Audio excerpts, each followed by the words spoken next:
దాన్ని ఏమంటే మన పక్కింటి వాళ్ళు అడగరు.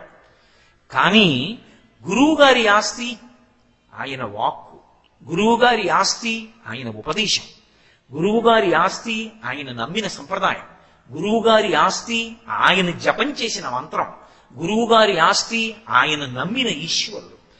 దానికి వారసుడు శిష్యుడు. గురువు గారి ప్రజ్ఞంతా ఎవరికెడుతుంది అంటే శిష్యుడికెడుతుంది. అందుకే లోకంలో మిగిలిన వాళ్ళ ఆస్తి శరీరానికి పుట్టిన వాళ్ళకెడుతుంది. గురువు గారి ఆస్తి గురువు గారిని నమ్ముకుని గురువు గారి వెంట తిరిగిన శిష్యులకు వెళ్ళిపోతుంది. గురువు ఉదారుడు. ఆ ప్రేమ చేత గురువు తిన్నగా ఆజ్ఞాపించాడు, అనునయంతో మాట్లాడతాడు. రే నాన్న కొంచెం రా అంటారు. అలా అనకుండా గురువుగారు ఉండలేరు. కానీ అలా గురువుగారు మాట్లాడాలని నువ్వు మాత్రం కోరుకోకూడదు. ఎప్పుడూ ఆజ్ఞాపించమని అడగాలి. అది శిష్యధర్మం. అనునయంగా మాట్లాడడం గురువుగారి ధర్మం. ఆయన ప్రేమ, ఆయన వాత్సల్యం అలా ఉంటుంది. అందుకే వెంటనే తాటకా సంహారం చేయడానికి రామచంద్రమూర్తి సిద్ధపడి తాటకా సంహారం చేశారు. ఇంతకీ నేను రామాయణంలో ప్రసంగం మొదలు పెడదాం అనుకున్నది మారీచుడి గురించి. కానీ సంభాషణలలో ఉండేటటువంటి మెరుపుల గురించి నేను మాట్లాడుతున్నాను. అక్కడక్కడ చూపిస్తున్నాను అంతే. కాబట్టి ఇప్పుడు మారీచుడు ఆయన ఉండిపోయాడు. ఆయన విశ్వామిత్రుడు చేస్తున్నటువంటి యజ్ఞం దగ్గరికి వచ్చాడు. ఎవరితో కలిసి వచ్చాడు? సుబాహుతో కలిసి వచ్చాడు. వచ్చి యజ్ఞం జరుగుతున్నప్పుడు చూశాడు రాముణ్ణి. తనీ చెప్పుకున్నాడు అరణ్యకాండలో. ఈ పిల్లాడు ఏం చేస్తాడు? ఒక్క వస్త్రం కట్టుకున్నాడు, చిన్న పిల్లాడు, ఓ చిన్న పిలక పెట్టుకుని ఉన్నవాడు వీడిని నేల చేస్తాడా అనుకుని తిన్నగా యజ్ఞకుండం మీదకి వచ్చి నెత్తురు వర్షించాడు రాముడికి కనపడుతుండగా.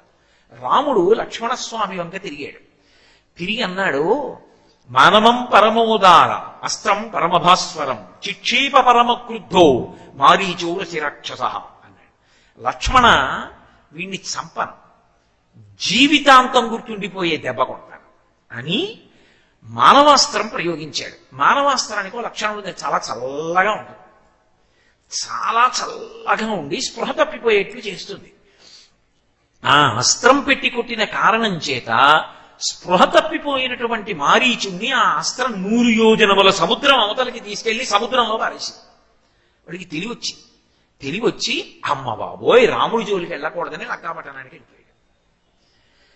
తర్వాత కనపడలేదు. కానీ మీరొకటి గమనించండి, ఇదే రామాయణంలో జరిగినటువంటి పెద్ద మలుపు, పెద్ద పొరపాటు కూడా.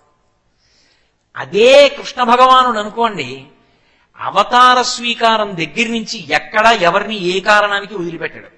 కన్నులు తెరువని కడుచిన్ని పాపడై దానవి చనుబాలు త్రావి చంపే 3వ నెల నాడు ముద్దుల కుర్రడై కోపించి శకటంబు కులద్రోసి ఏడాది కుర్రడై ఎగసి తృణావర్తు మెడపట్టుకుని చీల్చి మృతుని చేసి తల్లి వెన్నలకునై తనురోలు కట్టంగా సబలుడై మద్దుల కులద్రోసి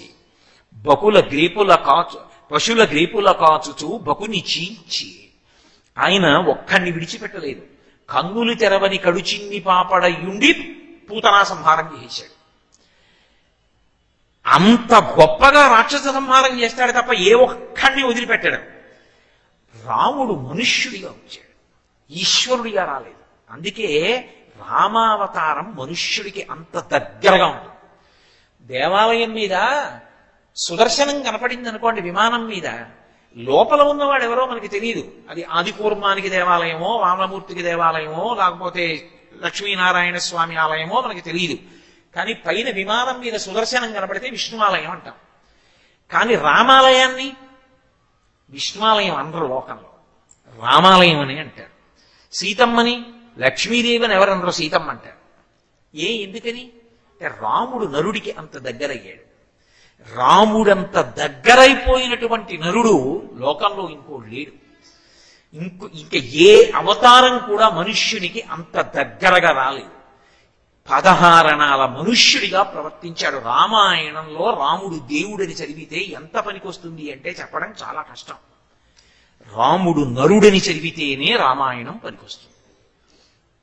అందుకే మహానుభావుడు 16 గుణములు పరిపూర్ణంగా కలిగినటువంటి నరుడిగా ఈ లోకంలో సంచరించాడు. నరుడికి ఒక లక్షణం ఉంటుంది, ఇంకేం చేస్తాడు లేదు అంటాడు, ఉపేక్షిస్తాడు. అలాగే మారీచుడిని వదిలిపెట్టాడు, అరణ్యకాండలో కొంప ముంచేశాడు.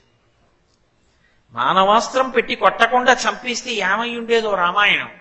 కానీ అవతార ప్రయోజనం ఒకటి ఉంది కదూ, దానికోసం అని చెప్పి ఈశ్వర సంకల్పం ఒకటి ఉంటుంది పైన, ఉండాలి మారీచుడు అప్పటి వరకు. అందుకుండిపోయాడు. అందుకని మానవాస్త్రం పెట్టి 100 యోజనముల సముద్రానికి అవతల పడిపోయేటట్టుగా కొట్టాడు. సుబాహుని ఆగ్నేయస్త్రం పెట్టి కొట్టాడు వక్షస్థలం మీద, వెంటనే నిద్రపొక్కుపడి చచ్చిపోయాడు. మిగిలిన రాక్షసులందరినీ వాయవ్యాస్త్రం పెట్టి కొట్టి చంపేశాడు. ఒక్క మారీచుడు వదిలేశాడు. ఈ మారీచుడు తర్వాతి కాలంలో ఏం చేశాడు అంటే, తనే చెప్పుకున్నాడు ఒకప్పుడు, రావణాసుడితోటే చెప్పుకున్నాడు ఈ కథ అంతా కూడా. తర్వాత మళ్ళీ రాముడు సీతమ్మ తల్లితో కలిసి అరణ్యవాసానికి వెళ్ళినప్పుడు దండకారణ్యంలో చూశాడు రాముడిని. అప్పటి వరకు ఇక రాముడు జోలికండి. ఎందుకని అంటే చిన్నపిల్లవాడిగా చూసినప్పుడు ఉండిపోయినటువంటి భయం అటువంటిది. సరే, ఈ మారీచుడు దండకారణ్యంలో